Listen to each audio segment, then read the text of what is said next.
Hi everybody! In this video I'm going to be talking about the immune system, the science behind flu season, the physiology behind your immune system, and the best way to keep yourself strong and healthy, and what to do if you do get sick. The science behind the physiology of your immune system, flu season, and infection. I'll talk a little bit now about how to actually stay healthy, how to prevent our immune systems from getting sick, from getting sick from viruses or bacteria. Um, what can we do? So I made a post yesterday about flu season, and this was actually something I was also really fascinated about. Why does flu season actually exist? Like, what even is it? Consistently every third week of October to mid-November in the Northern Hemisphere, it's flu season. Flu rates skyrocket, cold rates skyrocket. And then just like that in the Southern Hemisphere, when they're in their winter, it's the opposite us. So it has something to do with winter. And so some theories, we'll talk about viruses and how they actually they're stronger in the cold weather and our immune systems are not as strong, and et cetera, et cetera. But there's some, again, really interesting new research suggesting that perhaps it has to do with the soil levels and how our environment works. And again, how all of these microbes talk to our bodies. And that when we're in the winter, we're not, the environment, we're not getting as much sun. And so there's more carbon dioxide and more pollutants in the air. And that these pollutants have things, especially PM2, that will bind viruses, specifically certain viruses, and then these are causing clumps that will go into our lungs, which normally, as the atmosphere is a little bit less polluted or dry or cold, normally these are not going to clump and be inhaled like they are. Whereas in the winter, where pollution is higher and viruses can clump onto these particles, when we inhale them, they think that it's causing more of a viral load, more of an infectious load in the body. And so My favorite ways to keep your immune system healthy and strong. So of course, the basics are going to be key for making sure we're keeping our bodies and immune systems healthy. Sleep, I'm just going to put a note out there. There's so much research on sleep. Basically, you need to have good sleep to have anything functioning properly. And there's just so much research on that. So I'm just going to put a caveat out there. Make sure you're getting your sleep. There's one fact that I sometimes will throw out from some journal articles: sleeping less than 7 hours a night. They found that individuals were 3 times more likely to get an acute infection. Make sure you're prioritizing that. If there's one thing that you can do for your sleep, if you have trouble sleeping, I would say if there's only one change you make is to turn off your screen, your phone, your TV, your computer, whatever, 30 minutes before bedtime, and just take 10 deep belly breaths before you go to sleep. The stress, of course, we definitely want to manage our stress. Forest bathing. So forest bathing for a few different reasons. Sunshine and trees. So sunshine, of course, has vitamin D. So vitamin D is a key component in signaling our immune system. It's actually a hormone, not a vitamin. Fat means it's fat soluble and can go signal things, but 30 minutes a day, where about 30% of our skin is exposed to the sun, should be sufficient for vitamin D intake. If you're like me and you live in Canada, then in the winter, I likely supplement people. Canada just increased our daily recommended allowance of vitamin D from 1,000 IUs to 3,000, which is amazing. I think that was the other day. So look into that. And trees, getting in the forest. Again, there is a lot of science behind this, mostly out of Japan. Japan studies a lot of forest medicine. So forest bathing, Shirin-yoku is a big part of their culture. Doctors will actually prescribe this. 70% of Japan's land is protected forest because of this. They really value their forest land. And so trees actually produce chemicals and compounds called phytoncides, which will increase natural killer cells in the body, antifungal, antimicrobial properties. So they work on increasing that innate immune system, which is the immune system that is good at sort of activating and responding to any sort of invading pathogen. So going out into nature and breathing in these essential compounds, these essential oils, these volatile things will actually talk to the immune system. And like we were saying, getting outside and getting those viral and exosome and plasmid information from the trees, from the DNA, will actually sort of upkeep our bodies. So gut health is a huge one. And so this kind of goes, I've written here, food is medicine and optimize your gut health. Both are kind of together. So the microbiome controls a huge portion, and 80% of our immune system actually lies in our gut. So it's called the GALT, the GALT. And that's because our GI tract is actually considered outside of our body, because it's like a tube from mouth to anus, essentially, that doesn't, it's technically, that tube is considered external to our body. Our immune system sits in that tube because it has to protect our body from the things that can come in through our gut: bacteria, viruses, fungus, yeast, poisons, bad food, all of those things that we are eating that are potentially bad for us. So a large piece of our immune system resides there, and that's why in naturopathic medicine and holistic medicine, people will always say, go for the gut first. It's really important. It's the seat of all health. Our immune system resides there. 95% of our serotonin is actually produced in the gut as well. So our gut, so our mental health and mindset is also hugely influenced by the gut bacteria.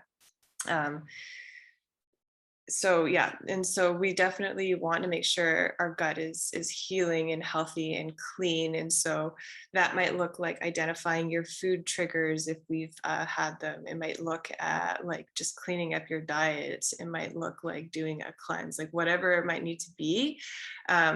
Using food as medicine to sort of heal up your gut and balance your bacteria and microbiome will be good. So probiotics, fermented foods, really nourishing foods that will help heal and seal the gut lining. So things like yams, cabbage, bone broth. Bone broth is one of my absolute favorite things for preventing sickness, and then when you are sick as well, because you can put just so many things and collagen and nutrients into it. And those will actually help seal up the gut lining and make the gut bacteria happier. So yes, you are what you eat. And then, so supplements, and supplements for prevention of colds and flus, essentially in the winter. So like I was saying before, vitamin D is a good one if you live somewhere where you're not able to get an adequate amount of sunshine. That is pretty key in keeping your immune system healthy. Some of the basics that I like are kind of a formula called ACEs and zinc, which I've put on there. So vitamin A, C, E, and selenium. A, C, E, selenium and zinc. Zinc up to 30 milligrams a day has been shown to really help with immune system health and balancing not only like infection, but also allergies, and especially with current viruses that may be floating around. I've heard that zinc is shown to be pretty helpful with keeping the immune system and keeping that one going on.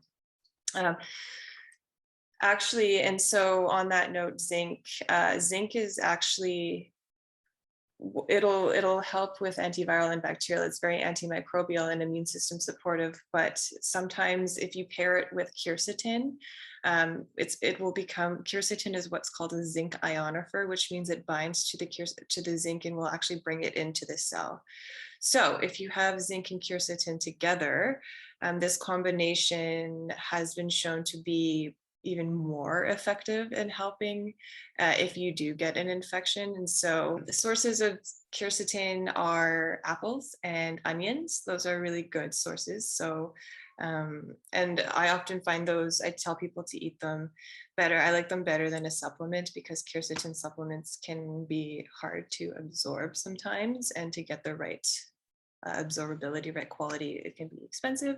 That being said, sometimes it's worth it if you have allergies. It's really great. And cold water hydrotherapy is also one of my most favorite ways to keep the immune system strong. Again, tons of research behind it. Seems very simple, but it is very powerful. We evolved for millions of years to just, as mammals, I mean, like to learn how to stimulate our immune systems with our environment. So cold water therapy shocks the immune system. It shocks our metabolism. It really gets things going. It again increases those natural killer cells, the cytokines, all of those things that stimulate things. It tells our bodies and our minds and our psyches that we're stressed, but that we can also handle it, because if we're going in, it's a very interesting psychological process actually, between the subconscious, the biological process, and just our conscious mind of like cold water dipping, because we don't want to do it. Yeah, we want to do it. We know we're going to cause ourselves stress. And when we actually go in, our body is stressed. Like it's an acute stressful reaction. We go into shock, we start breathing. And that's why cold water dipping paired with breath work is, you need to do it with breath work, I should say. Don't just start doing it because you could go into shock, but pairing it with breath work. And then when you're in the water, pairing it with breath work and telling your body that you're calm. And then while you chose to do this, while still being in a state of shock, your brain is all kind of like, what is happening? Which is kind of unfortunately where a lot of us live, in states of overwhelm. And so when we put ourselves in that situation and learn how to breathe through it, it's a really interesting calibration between the physical, the subconscious, and the conscious mind. And it does really work to help kind of calm the nervous system and integrate us into the world, and also boost our immune system and keep us healthy on the side. Also really great for metabolism, cardiovascular health, and weight loss, believe it or not. What to do if and when you get sick. Okay, so if we do get sick, it happens. Oh, I just also want to say one more of my favorite supplements or foods or medicines for immune system health is mushrooms, medicinal mushrooms. So basically any of them. So reishi is one of my favorites, but turkey tail is really great for immune system health. Lion's mane is great. Chaga is another really big one in immunotherapy. So medicinal mushrooms, I think, are so incredible. They're called what's an immunomodulator, using herbs and different things for if you get sick or to prevent sickness. There is, like, when you hear the term like immune system herbs, there are different kinds. So there are different nuances between what they actually do. Some of the immunostimulating herbs are like echinacea, ginseng, andrographis. Those basically will upregulate the innate immune system, so they kill everything, super reactive, just get whatever out. It will increase that system. So that's why we say, when you're in the beginning of getting sick, like take echinacea, take all of these things to upregulate that immune system and sort of kill the bacteria or whatever it is. The problem is if you have an autoimmune disease, or if you're prone to an autoimmune disease, or if you have a lot of allergies, then upregulating that system might actually put those things into overdrive. So it's not always great to be blindly taking all of these immunostimulating herbs all the time. There are times where it's not appropriate. So definitely talk to somebody, or if you have those issues, just be cognizant of them. But mushrooms are not in that category of immunostimulating. They're in what's called immunomodulating. So call me hippie when I say this, but I think mushrooms are deeply intelligent. I think that they have a lot of medicine and a lot of mystery to them. I think they know what they're doing. And so they have been shown in studies to stimulate where needed, but also augment where needed. They're really great for autoimmune disease, allergies, and cancer. And infection, which are kind of all spectrums of immune issues. So mushrooms are one of the ones that I love for everything. Okay, anyways, so if you get sick, essentially it's not always a bad thing if you're showing symptoms. If you're getting sick, sometimes it's kind of like a check-in. Okay, my immune system is functioning. I'm just going to take some rest. Take a few days and listen to your body. Thanks for watching. Click the link in my bio or check out my website below for more information.